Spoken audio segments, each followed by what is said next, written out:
Hey team, Yasin here, and in this training, we're going to be talking about the coaching skill of conscious listening.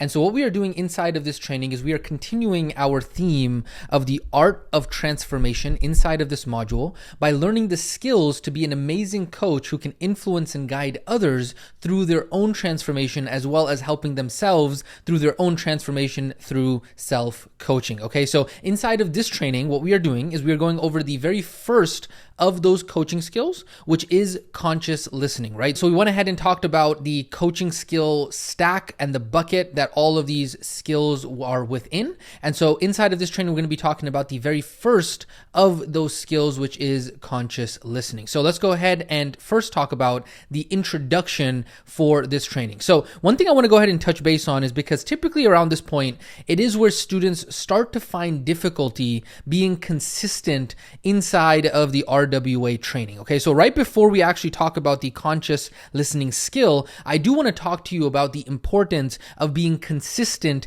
with this training. Because if you are having difficulty being consistent with the RWA training, what that means is that it means that you have not yet become the type of person who can get through a training program like this. That means that your version 1.0 self is unable currently to sit down and learn the foundational knowledge that is needed in order for you to be able to get to where it is that you want to go. And so my question to you is this: if you are unable to make it consistently through a training program, my question to you is, how are you going to be successful making this a career for yourself, right? Because your version 1.0 self, as we have talked about in module 2, is responsible for your current situation. And your current situation is that you are unable to actually focus on getting through the RWA training program. Now, of course, you've made it this far. You're in module 4. And so you've already done phenomenally better than many other people out there who don't even make it this far, right? However, it is very important to make sure that you double down on becoming the person who can actually sit through a training program like this, okay? So the solution for this,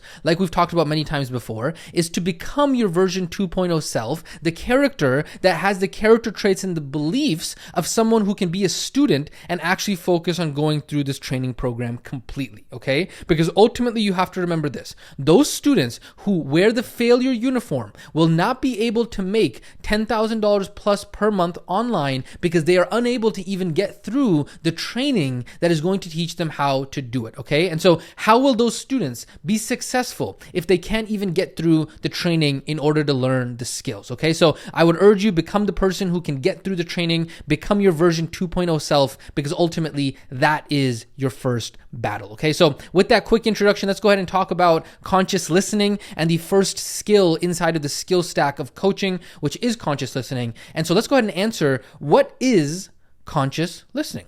And so my question to you is this: have you ever taken a class called speech in school, right? A lot of us have taken public speaking or speech class, right? And in speech class, we all learned about how to speak and how to do public speaking. But my question is this: have you ever taken a listening class, right? Where is the class on how to listen and do public listening, right? It's no wonder that truthfully so few in our society today actually have ever sat down to study the skill of listening, okay? And maybe you yourself are in that boat, right? Maybe you yourself have been on the other end of someone that when you are speaking to them, they are not actually listening, right? You say A and they hear Z. And so the truth is that people in general are very smart, and we are very well aware and know and feel when we are not actually being heard. We know when somebody that we are speaking to is not actually listening to us. And so my question to you is this: have you ever sat down and actually learned the skill of listening, right? Like properly studied it? What does it actually mean to listen, right? Because even if you have ever done that, I'm telling you right now, this training is going to lay it out completely for you once and for all, so that way you can learn the skill and the art of listening. Okay, so let's go ahead and define what is conscious listening. So this is what you have to know. Listening is not the act of hearing the words that are being spoken. It is the art of understanding the meaning behind those words. And so when people say, hey, you're not listening to me, and then all of a sudden we decide to parrot back to them the words that they said, congratulations. our ears work, right? That's the act of listening. But the art of listening is creating the environment in which the other person feels heard, in which we are actually engaging to understand the meaning behind the words that they are saying. And so conscious listening is when we listen and make it clear to the speaker that, hey, right now, we don't have any answers. We're not here to object or disagree. We're not here to react. We're not here to judge. We're not here to fix. We're not here to tell them that they are wrong. All we are doing when we are consciously listening is that we are here to understand them and we are here to listen to them, okay? And guess what? Ladies and gentlemen, everything we just talked about right now is a learnable and practical skill, just like tying our shoes or riding a bike. And that is something that we can all learn how to do, okay? Now, you might have heard this term active listening in the past, right? Some students have heard this term before. It's gotten very, very popular, active listening. Here's what I want you to know. Sometimes conscious listening is also called active listening or the art of listening or deliberate listening, but I don't want you to get confused because they really mean all of the same thing. The reason that we created the term conscious listening is because it actually 100% relates to the topic that we have talked about throughout this entire program, which is the topic of the conscious self versus the limbic self, right? And so the same way that people sleepwalk through life and so unconsciously eat, right? We talked about how people unconsciously eat on autopilot. People live on autopilot, reacting to the knee-jerk reactions of their thoughts and emotions, right? We talked about that in Module 2. We talked about that in Module 3. In the same way that we talked about those two concepts, we are also talking about the same thing when people are actually consciously listening versus when they are limbically listening, when they're unconsciously listening, right? And so in the same way that you can eat on autopilot, you can listen on autopilot. And so when people are listening on autopilot, what's happening is that they're hearing from one ear and it is going out the other. They are thinking somewhere else when they are quote unquote listening, right? But they're not actually hearing the person that they are speaking to, right? And so what do you got to do instead? Instead of unconsciously listening, when we are actually using the skill of conscious listening, what we are doing is we are actively engaging. We are actively using our conscious self to actually make sure that we are, number one, listening to the person. Number two, we are engaging with what the person is saying. And number three, we are showing that we are listening to what is being heard, okay? And so visually, this is what it looks like. We are engaging the conscious self. We are engaging the frontal cortex in order to take us out of that automatic knee-jerk response and actually engage us in listening. It's something that takes effort, and it's something that we have to do deliberately. And so another part of conscious listening that we're going to explore later on inside of this training is also not getting lost in our own roller coaster of thoughts and emotions, right? Making sure that we are staying in observer mode. And so what happens is that sometimes when we're listening to somebody else, we have a thought, or we have an emotion. And it's very easy for us to get onto the roller coaster of that thought and emotion while we are supposed to be quote unquote listening to the other person. And so what we are able to do in the same way that we talked about it in Module 2, the same way that we talked about it in Module 3, is that we are able to observe the thoughts and emotions so that way we can stay present and grounded when we are actually listening to the person that we are speaking to, okay? And so this is not easy for most people to do because they themselves are riding their own roller coaster and they are completely lost in their own thoughts and emotions. And so they're unable to actually remove themselves from that roller coaster and listen to what the other person is actually saying. And so this is what you need to understand. Listening at the end of the day is more than just listening to the words that are being said. This is something that a lot of people don't understand. The skill of listening is more than just the words that are being said, okay? Because here's what you got to understand. Communication is more than just words, right? How is it that communication is more than just words, right? Isn't it just the words that have the communication message? No, because here's what you got to understand. Communication is more than the words that are being said. I said that like 10 times now, okay? When you are consciously listening, you are listening to try and get as close to 100% of what the other person means when they are speaking. So visually, this is what it looks like, right? The person is speaking, and there's a spectrum here.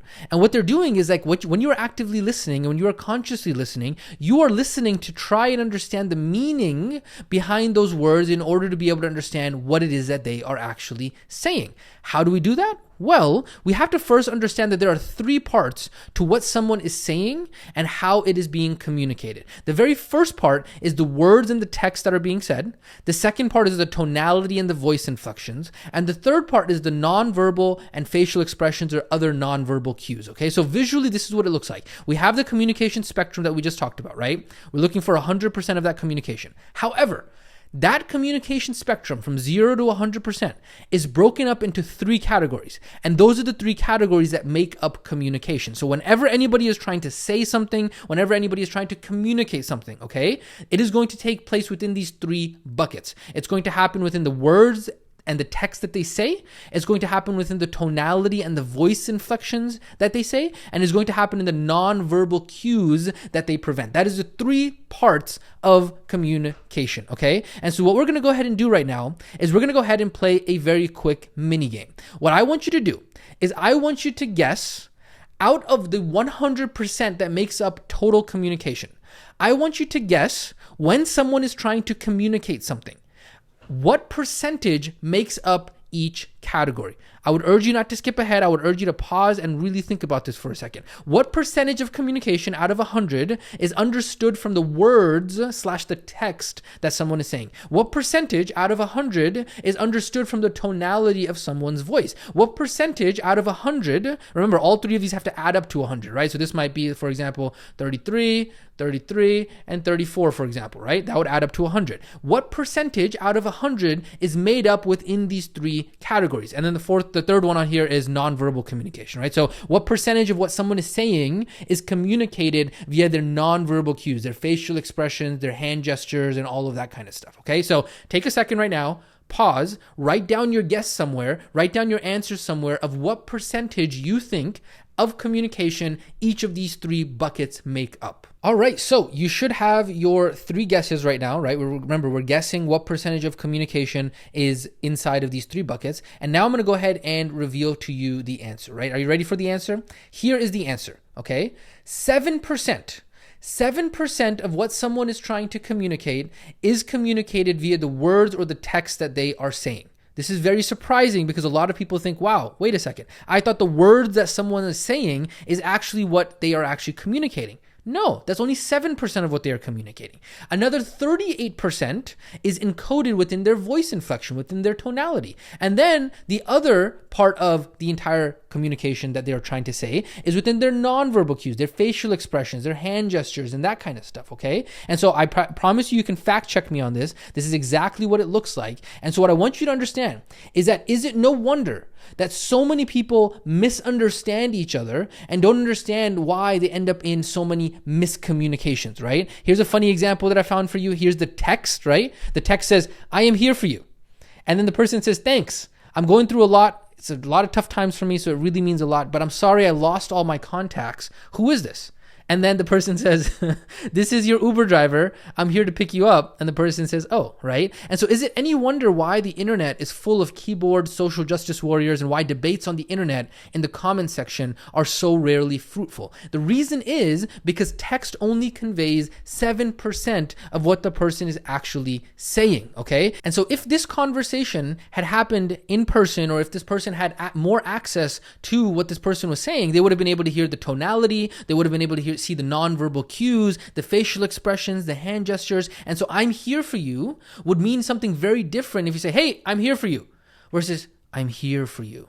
Right? And so it has two totally different things, even though it's the same exact words. And obviously the facial expressions and the hand gestures would go along with that as well, okay? And so ultimately that is what we are talking about when we talk about that conscious listening is more than just the words that are being said. But then on top of that, conscious listening is more than just even communication, right? What conscious listening does is it takes it one step further. Not only are we trying to get to 100% of the communication spectrum, but also we are making a conscious effort to actively try and understand what is the meaning behind those words? What is the meaning behind that tonality? What is the meaning behind those nonverbal cues? And so when you are consciously listening, you are active in your listening and doing your best to understand what the person is trying to say and fully understand what it is that they're saying through their words, their tonality, and their nonverbal cues. Okay, so we have communication, and then conscious listening is taking it one step further than that by trying to understand the meaning behind those pieces of communication. Okay, so the bottom line of this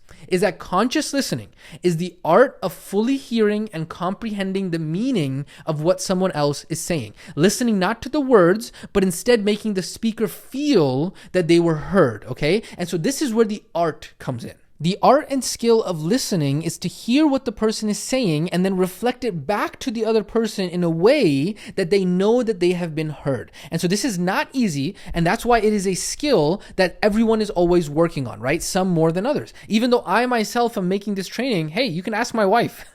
I mess this up all the time, right? This is a skill that takes deliberate implementation, sometimes when you're limbic, sometimes when you're not paying attention, sometimes when you're on autopilot. It happens to all of us. However, it is a skill that we can work on improving, and it's more of a practice than it is a one and done. And so ultimately, now that we understand what exactly conscious listening is, the question is, hey, well, why is learning to listen so important, right? How is this different than what most people do, right? And I'm very happy that you asked that question, because here's the truth. What most people do when they are actually having a conversation is that they have a back and forth, right? They speak a little and then they listen a little, and they speak a little and then they listen a little. And so a lot of times when most people are in a conversation, what they are doing is they are listening, and they are listening to think of what to respond and reply. They are listening in order to be able to hear themselves speak. They are listening to be able to plan their response. They are listening for a quiet part in the conversation so they can interrupt. Versus, this is very different, for example, when we are in a coaching conversation or when we are actually making the effort to consciously listen. Because what we are doing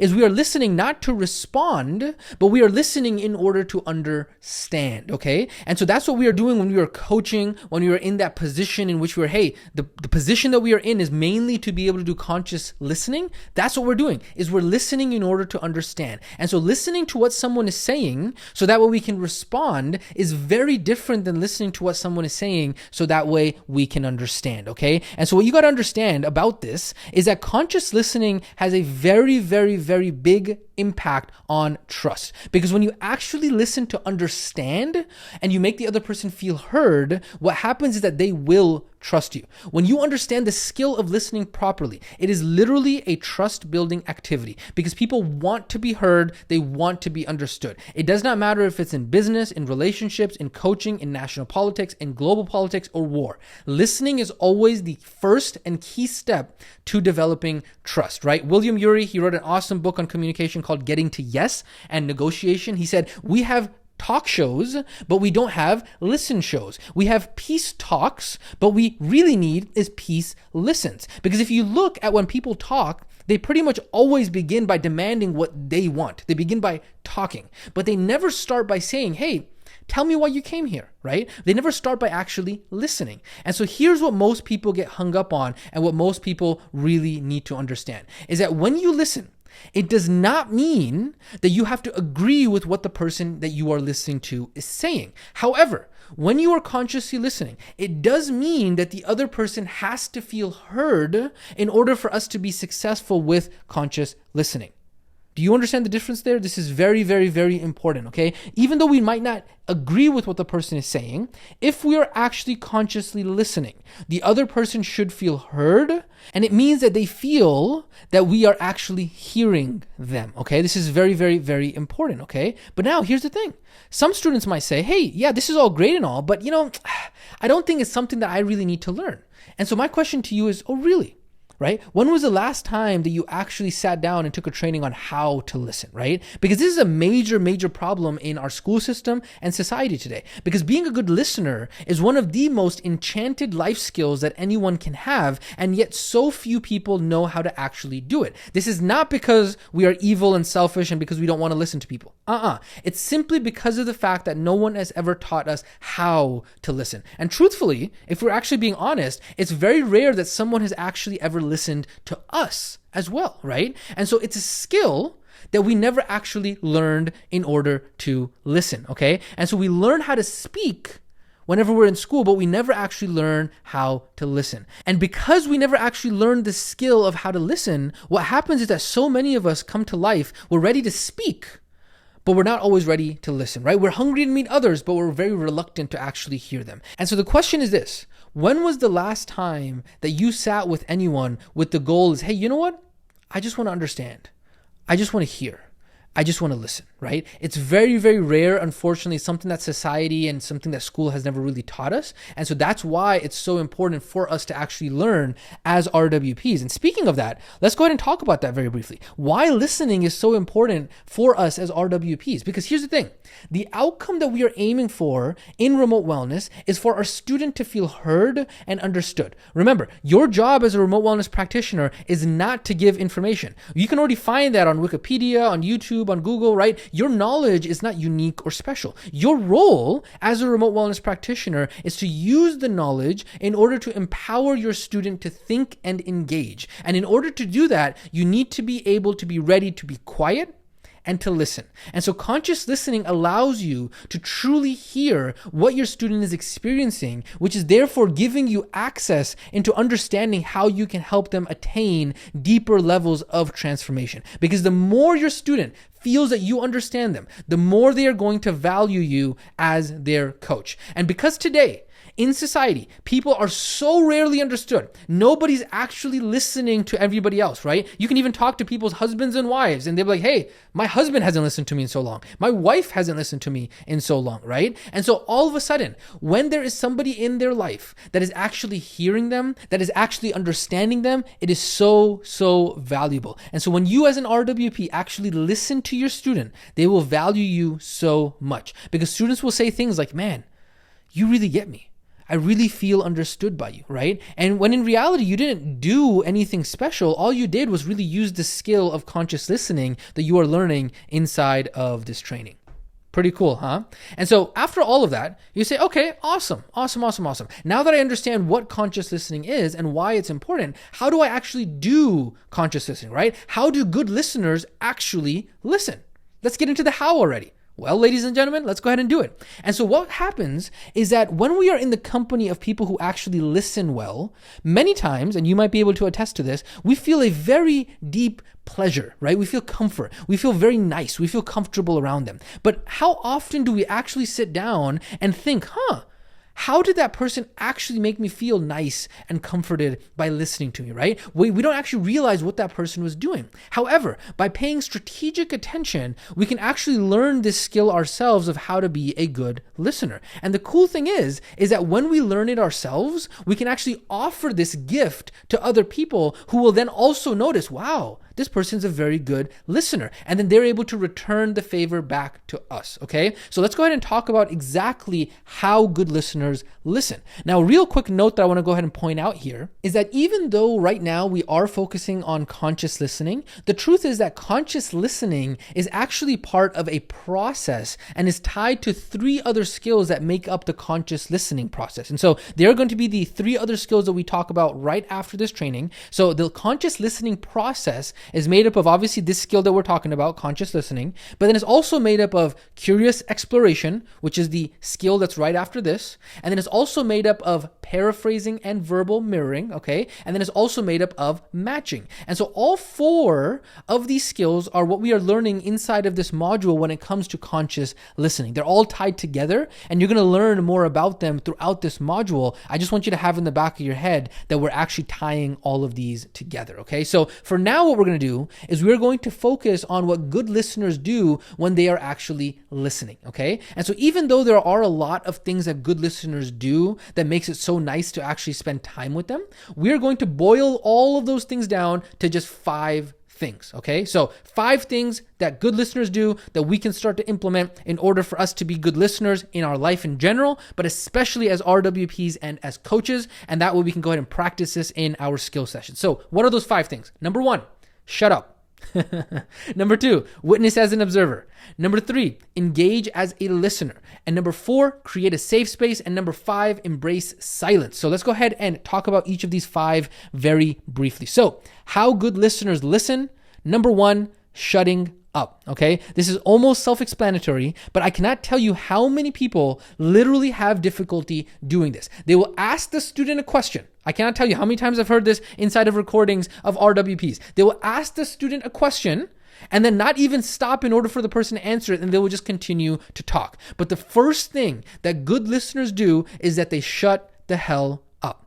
I'm not joking, okay? And so for some RWPs, their biggest challenge when they are practicing conscious listening is that they just talk too much. Quite frankly, right? They have difficulty being quiet. And so sometimes, especially for newer RWPs, I will actually recommend that when they ask a question, they then mute themselves immediately after asking the question, so that way the student can actually have a chance to reply. And it becomes a habit that they mute themselves, and then eventually they don't have to do it because they've learned how to actually be quiet, right? And let the other person speak. And so this is the first thing that good listeners do, is that they zip their mouths when they don't need to be speaking. And I'm not joking. I know it sounds silly, but I'm telling you, once you actually start working with students and you actually start working with clients, you'll be like, man, I never knew exactly how much I had difficulty not talking, right? Especially when you're nervous, you just want to kind of fill in all those spaces. It's very difficult for newer RWPs, okay? So that's the very first thing. So how do good listeners listen?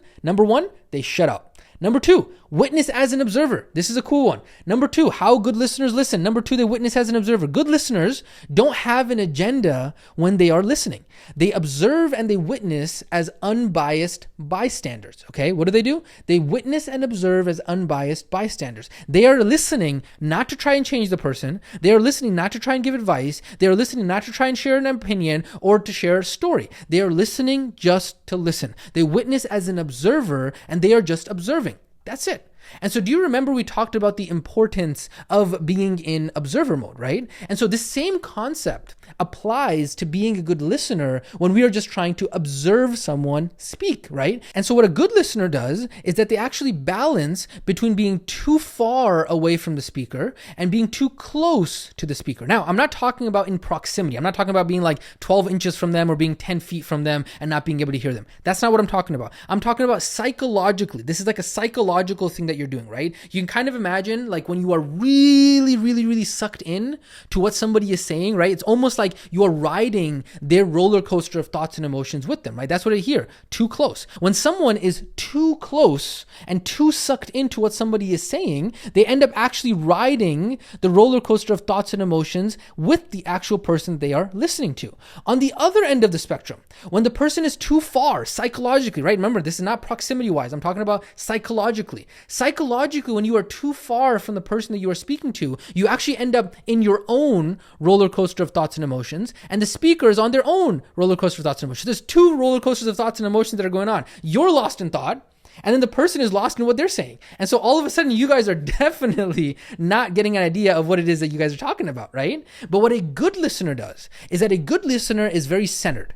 They are right smack dab in the middle. They are observing as the listener, and they're observing the speaker, and they're observing the thoughts and the emotions of the speaker. I know this is a little bit abstract, it's a little bit more conceptual, but I hope the mental image makes sense, okay? And so what good listeners do is that they observe what the other person is saying and balance, center, and ground themselves so they are not too close that they lose themselves in what the person is saying, right? They're so caught up in what the person is saying, and then they're not so far that they get lost in their own thoughts and emotions. I hope that makes sense, okay? And so there are four ways that good listeners actually observe. And that's what I want to go ahead and talk to you about right now. The very first way that good listeners observe is that they listen without thinking of a reply, right? They just observe, they resist the natural human temptation to think of a reply while they are listening. Number two, they avoid getting distracted by their own thoughts, right? While they're in observer mode, they don't get lost in their own roller coaster of thoughts and emotions, just like we talked about, right? And this includes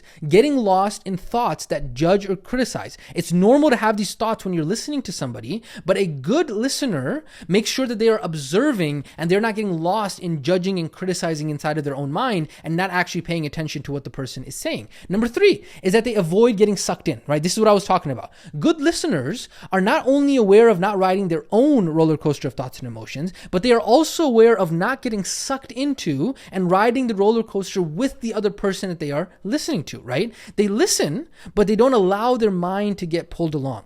And the key is to be an observer, not a passenger inside of the person's roller coaster, right? You're not getting drawn into what the person is saying. You're kind of maintaining your distance. Remember, not physically, but it's kind of like psychologically, right? And so this does not mean that you're uncaring or cold, right? It doesn't mean that you're trying to go ahead and pull away from what the person is saying, right? And this is especially difficult to maintain your boundary when you are a conscious listener, when you're a good listener, for those people who are empathetic, right? And so for example, myself, I'm an empath. Whenever I listen to somebody, it's very difficult for me not to get sucked in, right? I take on other people's emotions very, very easily. And so this is something that I practice a lot of. And so the problem is that when we get lost into what the other person is saying, we're no longer in observer mode, right? We have merged with the other person and we are no longer having perspective on how we can actually help them. And so the typical example is like drowning, right? Imagine if someone is drowning in a lake and then all of a sudden we go in and we start drowning with them. We can't help them. And so we have to maintain that emotional distance so that way we're not drawn in and end up riding their roller coaster of thoughts and emotions with them. That's what this image highlights right here. You see there are two people on here. There's a speaker and there's the listener. And they're both riding the same roller coaster because this listener is not a good listener. He's gotten sucked in. He or she has gotten sucked in. And so all of a sudden they are literally inside of the roller coaster and they're also getting sucked in with all of their energy, okay? And then finally, the fourth way that good listeners actually observe is that they actually avoid assuming that they know, okay? So good listeners, because they are just observing, they avoid assuming that they know the meaning of what the person is saying. Because the best way to be able to understand what the person is thinking, feeling, or experiencing is to be able to ask questions. And this is something we're going to talk about when we talk about curious exploration. Okay, so this is the art of listening. You can see how it's a skill. There is no black and white here. It really is a skill that we can learn to master, and we're going to practice once we get to the skill session for this specific training. Okay, so that is the second thing that good listeners do, is that they witness as an observer. We're going to go ahead and talk about the third thing now, is that good listeners engage as a listener. Okay, they engage as a listener. What does that mean? Isn't that contradicting the first thing that we said? Which we said that good listeners shut up and don't talk, right? We said that. However, here's the thing. If we just shut up and don't talk and don't say anything at all ever, period, that would be extremely, extremely weird. Imagine you're just sitting there and you're just listening to the person and you're not saying anything, right? And so it's a natural human instinct to respond like we do in normal conversation. But how are we going to do that? How are we actually going to respond when we are practicing conscious listening, okay? And so what good listeners do is that they engage in the conversation and they return communication, okay? What good listeners do is that they engage in the conversation and return communication, but not in the way that you think. They do not do it by sharing an opinion, telling a story, telling their experience, telling their advice, trying to give an answer, trying to solve a problem, trying to fix the thing, trying to judge or trying to disagree. No. They don't engage in the conversation in that way. What they do is that they engage in three ways, okay? They engage in three ways. The three ways are they engage with nonverbal communication, they engage with questions, and they engage by repeating back to the person that is speaking. So nonverbal communication. What good listeners do is that they engage in the conversation by using nonverbal communication to clearly indicate and communicate to the other person that they are listening. And so depending on the medium of communication, in person, phone, or Zoom, this can happen in many different ways, right? So example, right? Showing that you're taking notes. That's a nonverbal communication cue in order to show that you're engaged in the conversation. Nodding your head. This is a very common one. Being able to say, right? That's another nonverbal cue. There's no tonality there. There's no words that are being said, but it's a nonverbal cue that indicates that, okay, I'm engaged, I'm listening, right? And so this communicates to the speaker that they are listening and that they are actually attentive and engaged, okay? The second way that good communicators and good listeners actually engage inside of the conversation is through questions. And so when good listeners speak, while they are consciously listening, 60% of what they say are questions. And they use things like door openers. Door openers are phrases that show the speaker that they are interested and encourage them to keep talking or diving deeper. So they say things like, go on, tell me more, what else? And so this is actually, this part right here, questions, this is actually an entire skill by itself that we're going to be exploring, which is actually the next skill, curious exploration, okay? And then the third way that good listeners actually engage in the conversation is by repeating back to the speaker. And so when good listeners speak, while they are consciously listening, the other 40% of what they say, right? 60% was questions. The other 40% is repeating back what the person said, okay? And they do this through two ways. There's paraphrasing and there's verbal mirroring, okay? And so an example of this would be, okay, so what you're saying is, fill in the blank, is that right? And so we're going to talk more about this specific part of the conscious listening process when we actually talk about the skill of paraphrasing and verbal mirroring, okay? So those are the three ways that good listeners actually engage in the conversation. Now, what did you notice about how good listeners engage when they are consciously listening, right? Where was their opinion? Where was their advice, their story, their solution, their own experience, their teaching, their new information? It wasn't there, right? 60% of what they did was curious exploration, and the other 40% was paraphrasing and verbal mirroring, right? Now, does that mean that you're never going to share those things? You're never going to share stories and teaching and new information and your experience while you're in RWP? No, that's not what we're saying. But what we're saying is that there is going to be a time and place for that in your coaching sessions, but it is not going to happen when you are actually consciously listening. Does that make sense? This is very, very, very, very important. Okay, so that is the third thing that good listeners do, is that they engage as a listener. So we've gone ahead and talked about shutting up. We've talked about witnessing as an observer. We've talked about engaging as a listener. And now we're going to talk about the fourth thing that good listeners do, which is create a safe space. Okay, so let's go ahead and talk about that right now. How good listeners listen, they create a safe space. And so what they do is that they create a safe space for the person that is speaking and who they are listening to. But here's the question. What if what the person is saying we find disturbing, terrible, dangerous, right? Does that mean that the good listener still has to create a safe space for that person? The answer is yes. Why? Because here's the thing. You can never have a dialogue between two parties unless one of the parties has actually been able to empty out their bucket. What does that mean? It means being able to get out what it is that they want to say, even if that is terrible and disturbing or something you disagree with or all of this kind of stuff, right? Because without emptying the bucket, good listeners understand that they need to let the other person empty out the bucket, because unless the other person can empty out their bucket, it's not possible for that other person to make space in order to listen. And so no matter what a person has to say, the good listener knows that the person has to get it out, otherwise they won't be able to make space for anything new.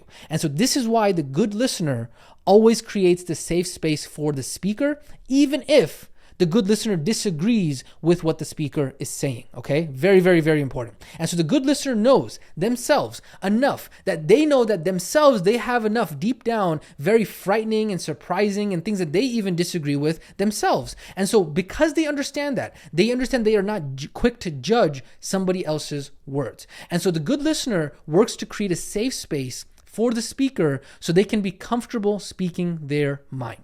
And so the good listener goes ahead and does that through three ways. Number one, the good listener does not interrupt the whole but, no, or pointing out flaws in logic, right? It's going to just go ahead and make the other person shut down when you actually do that. So the good listener creates a safe space by, number one, not interrupting. Number two, through nonverbal communication, very similar to what we talked about with engagement, is that a lot of times the good listener is going to make occasional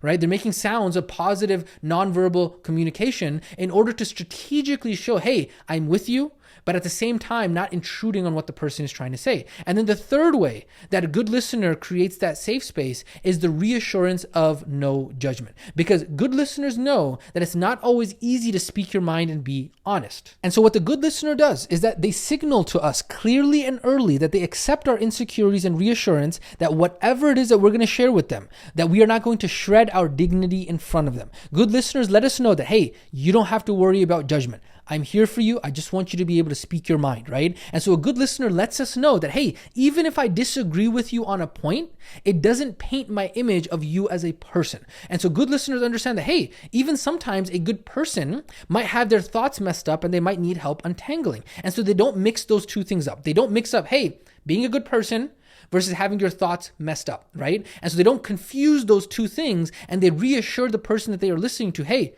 no judgment here. Go ahead, feel free, speak your mind, right? And so remember, consciously listening does not mean that we have to agree with what the person is saying that we are listening to, but it does mean that the person that we are listening to feels heard. Because unless the person that we are listening to feels heard, we have not done our job as conscious listeners, okay? And so if the person that we are listening to does not feel heard, then that means that we have failed in being a good conscious listener. So that is the fourth way that good listeners actually listen, is that they create a safe space. And then finally, the fifth thing that good listeners do when they actually listen properly is that they embrace silence. And so this point goes along with the first point of learning how to shut up and be quiet. But the reason why it's a separate point is because there is a difference between saying nothing and saying nothing. No, that's not a typo. Think about it, okay? Good listeners strategically understand the value of silence and use it deliberately when they are consciously listening. Now, this is hard for a lot of people who are not trained in the skill of listening because so many people have been programmed to try and avoid those silences, right? They say, oh, awkward pause. I got to fill it in somehow, right? And so what they do is they try to insert another question or they try to quickly fill up that space, right? But guess what? Good listeners who have the skill of consciously listening have learned to resist that temptation of trying to fill in every single little space. Why? Because good listeners understand the value of understanding what someone is saying is not only the content of what they are saying, but it is also what they are not saying, okay? Because what someone is saying is not only spoken, it is also what is inside of the unspoken. And so good listeners learn to value silence in order to create space for the unspoken. Because sometimes you can learn just as much, if not more, from what is not said as much as what is said. And so good listeners know that sometimes, especially when dealing with feelings, people need a moment to think of what they are trying to say. They need space. And if they interrupt that space and try to fill it in, the person that they are listening to is not going to feel heard. And so good listeners practice conscious listening with silence. And they use silence as a tool in their toolbox of conscious listening. And so that, ladies and gentlemen, are the 5 ways of how to actually consciously listen and how to actually good listeners be good listeners. And so we went ahead and talked about shutting up, witnessing as an observer, engaging as a listener, creating a safe space, and embracing silence. And through many of these, we even broke them down and talked specifically 3 or 4 ways within each of those on how good listeners actually do that. Okay, so as we start to close out this training, a couple quick notes that I want to go ahead and mention here. Self-coaching and conscious listening. Remember, we talked about how many of these coaching skills can actually be applied to ourselves, right? And so conscious listening is one of those skills. Although it's not listening the way that you would hear somebody else's voice externally, conscious listening when it comes to self-coaching is about learning to listen to yourself. Conscious listening is to listen to your mind and body and what it is that they are telling you. Because too often when we are living on autopilot, we never actually stop to listen to ourselves. We are too busy riding that roller coaster in which we are not actually observing what our thoughts and emotions are saying. And so when we are consciously listening to ourselves, it's like we are observing our thoughts. We are observing our emotions. We are not inside of the thoughts and we are not inside of the emotions, okay? And so instead of trying to push away those thoughts or feelings, what if we actually sat down and listened to them? What if we actually allowed our thoughts to be heard? What if we allowed our mind and body to be heard? And remember, just like when you are listening to other people externally, you don't always have to agree with your thoughts and your feelings. In fact, many times your thoughts and feelings can be completely random. Sometimes they can say some very disturbing things. Sometimes you can say some things that you don't even actually agree with. And that's within yourself. But that's not the point, right? You're not trying to solve your thoughts and emotions. In the same way, when you're being a conscious listener to somebody else, you're not trying to solve and fix their problems. The same goes for yourself when you're actually doing self-coaching. You're only allowing your mind and body to feel heard. And guess what? When your mind and body actually feels heard, many times those thoughts and feelings will actually address themselves, or they will dissipate, or they will no longer exist. The problem happens when people don't actually want to address and look and actually take a look at what the thoughts and feelings are saying. They don't want to hear them. And so they push them down, they push them down, they push them down, and then they just come stronger and stronger and stronger. Versus if you actually heard them, guess what? You yourself would feel heard, right? Or at the very least, you'll realize it's something that you were ignoring and you can actually go ahead and address it. And so when we talk about conscious listening, it is a little bit meta because literally everything that we talked about when we talk about consciously listening to somebody else and being a good listener to somebody else can also be applied to ourselves within ourselves. And so it's a very powerful skill to learn. And that's why it's so important for literally everybody, not only people who are trying to become RWPs, and literally everybody to learn this coaching skill of conscious listening, period. And so with that being said, as we close out this training here, let's talk about what's next. Now that we've gone ahead and talked about conscious listening, remember, this is only the knowledge piece of the skill, okay? Remember, the definition of a skill is knowledge times reps. And so just because you got the knowledge, here's the thing. A lot of times when you're trying to learn a skill, the knowledge and the theoretical piece of it seems very fluffy, seems very impractical, seems like, what the heck, what's the point of this, right? But here's the thing. When you actually practice this in the skill session, and you practice this with the fellow student, and you practice this with your students, a lot of what it is that we said is going to be an amazing reference point for you to come back to. And this training is going to give you more and more and more. As you put in the reps, it's going to be then solidified through the knowledge that we went ahead and learned. And so very soon, it is going to be time to practice this specific skill via the skill session. And so what we're going to go ahead and do is we're going to go ahead and learn one more skill, and that skill is going to be the very next skill called curious exploration. And then what we're going to do is we're actually going to go ahead and practice both of these skills, both conscious listening and curious exploration, inside of skills session number 1. And we're going to go ahead and practice both of those together. And so look forward to that. It's going to be very, very fun. It's going to be here very momentarily and very shortly after the next training. Okay, so let's go ahead and close out this training. Let's go ahead and talk about your engagement question for this specific training. As always, just go ahead and let us know, hey, I thought this training was blank. What did you like? What did you enjoy about this training? What were some of your biggest takeaways, your ahas? Just let us know. Remember, these are sentence starters. You don't have to number them necessarily. Just to go ahead and get your mind going in terms of, hey, what did you learn from this training? What are you looking forward to? What are you excited for? Are you excited for the skill session? Are you nervous? Are you scared? Let us know. We're very interested. And then, like I said, inside of module number 4, the action steps are very straightforward. Again, watch and study this training in full and complete the engagement question for this training that we just went ahead and talked about. Like I said, very snappy, very action-packed, very to the point, because ultimately the point of this entire module is the practice and the skill session. And this entire training is really just there to provide you the foundational knowledge so you know exactly what it is that you need to do inside of the skills session. So with that being said, I'm excited for you to dive into the very next skill, which is curious exploration, and I will catch you inside of the next training.